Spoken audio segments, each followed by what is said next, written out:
شیخ آصف یعقوب ہیں بلال گنج سے، فرماتے ہیں کہ کئی سارے لوگ جو ہیں وہ نماز کے بعد دعا نہیں کرتے، سلام پھیرتے ہیں اور اٹھ کے مسجد سے روانہ ہو جاتے ہیں۔ ایسا کرنا کیسا ہے؟ کیا یہ درست عمل ہے کہ نہیں؟ دیکھیں، گزارش یہ ہے کہ نماز کے بعد اجتماعی طور پہ دعا کرنا نبی پاک صلی اللہ علیہ وسلم کی سنت مبارکہ سے بھی ثابت ہے، خلفائے راشدین کی سنت مبارکہ سے بھی ثابت ہے، صحابہ کرام اہل بیت اطہار کی سنت مبارکہ سے بھی ثابت ہے، اور ائمہ دین اور سلف صالحین کے عمل سے بھی ثابت ہے۔ بلکہ فرمایا گیا کہ الدعاء مخ العبادہ، دعا عبادت کا مغز ہے۔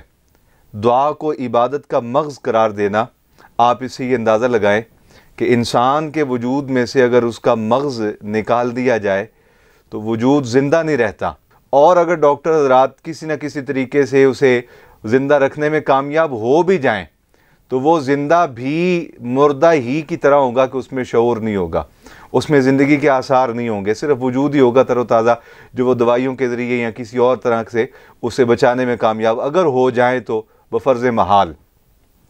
تو دعا کو عبادت کا مغز قرار دیا گیا۔ میرے عزیزو، اگر انسان کے وجود میں سے اس کا مغز نکل جائے تو انسان زندہ نہیں بچتا۔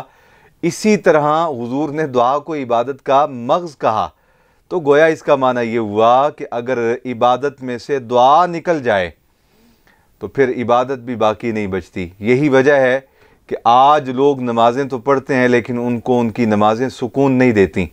آج لوگ مسجد تو آتے ہیں لیکن مسجد میں ان کا جی نہیں لگتا، مسجد میں طبیعت گھبراتی ہے، مسجد میں بیٹھتے نہیں، ایک آدھ منٹ بھی زیادہ بیٹھنا پڑ جائے تو وہ اکتاہٹ محسوس کرنے لگ جاتے ہیں۔ ان کے لیے مسجد جو ہے وہ کوئی آرام دہ جگہ نہیں رہ گئی۔ کیوں؟ اس لیے کہ یہ ناقدری ہے۔ آقا علیہ السلام نے ارشاد فرمایا، بندہ جب عبادت کر کے نماز مکمل کر کے اللہ کی بارگاہ میں ہاتھ اٹھاتا ہے، اور یہ آقا علیہ السلام کی سنت مبارکہ تھی کہ حضور ہاتھ اٹھایا کرتے تھے اللہ کی بارگاہ میں، بلکہ حدیث مبارکہ میں آتا ہے کہ حضور جب ہاتھ مبارک بلند کرتے آسمان کی جانب تو نبی پاک صلی اللہ علیہ وسلم کی قمیض مبارک کی جو کپڑے ہوتے تھے اس میں سے نبی پاک صلی اللہ علیہ وسلم کے سفید بازو دکھائی دیا کرتے تھے۔ اتنا حضور جو تھے وہ آقا علیہ السلام اپنا دست مبارک آسمان کی جانب بلند کر کے دعا مانگتے۔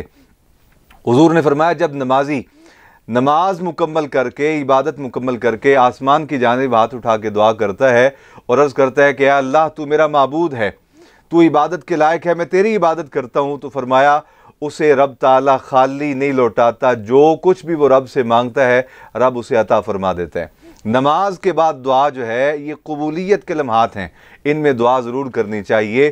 اور حضرت صاحب رضی اللہ تعالیٰ عنہ فرماتے ہیں کہ میں نے آقا علیہ السلام کو دیکھا کہ حضور کی عادت مبارکہ تھی کہ نماز کے بعد آقا علیہ السلام دعا فرماتے، ہاتھ بلند کرتے اور دعا مکمل کر کے اپنے مبارک ہاتھوں کو اپنے والضحیٰ کے چہرے پہ مس فرماتے، چہرے پر پھیرتے۔ یہ حضور کی سنت مبارکہ تھی۔ میں عرض کروں گا تمام احباب سے کہ معمول بنائے، نماز کے بعد تسلی کے ساتھ بیٹھیں، دعا مانگیں، اللہ کے حضور مانگیں۔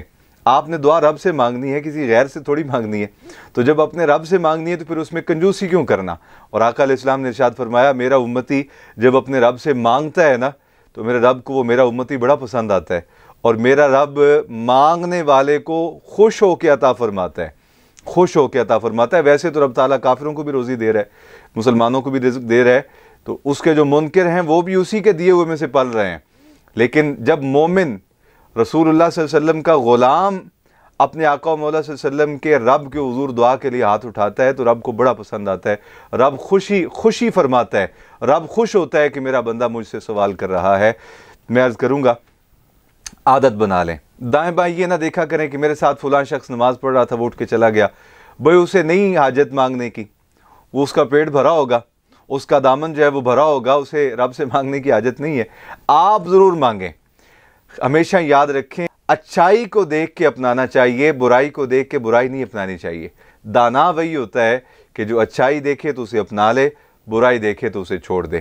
نبی پاک صلی اللہ علیہ وسلم کی سنت مبارکہ، صحابہ کی سنت مبارکہ، ائمہ دین کا یہ طریقہ رہا ہمیشہ سے نماز کے بعد۔ بلکہ ایک صحابی روایت کرتے ہیں کہ جب ہم کبھی تاخیر کا شکار ہو جاتے مسجد پہنچنے میں تو ہمیں راستے میں یا اپنے گھروں میں ہوتے تو نماز کے بعد جب مسلمان ذکر کرتے کلمہ شریف کا تو ہمیں اندازہ ہو جاتا کہ نماز مکمل ہو گئی ہے۔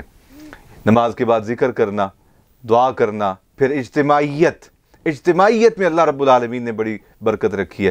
حضور نے فرمایا میری امت کی اکثریت کبھی گمراہی پہ جمع نہیں ہوگی، اس لیے کوشش کیا کریں کہ جب نماز مسجد میں جماعت کے ساتھ ادا کریں تو اجتماعی دعا میں ضرور شامل ہوں۔ اگر کسی کو کوئی شرعی حاجت ہے، اسے وضو کی حاجت محسوس ہو رہی ہے، یا بعض لوگ بیمار ہوتے ہیں، بیٹھ نہیں پاتے زیادہ دیر، ان کو جانا پڑتا ہے اٹھ کے باہر وضو خانے تک یا طہارت خانے تک، تو ان کے لیے استثناء موجود ہے، لیکن عادت نہیں بنانی چاہیے اسے۔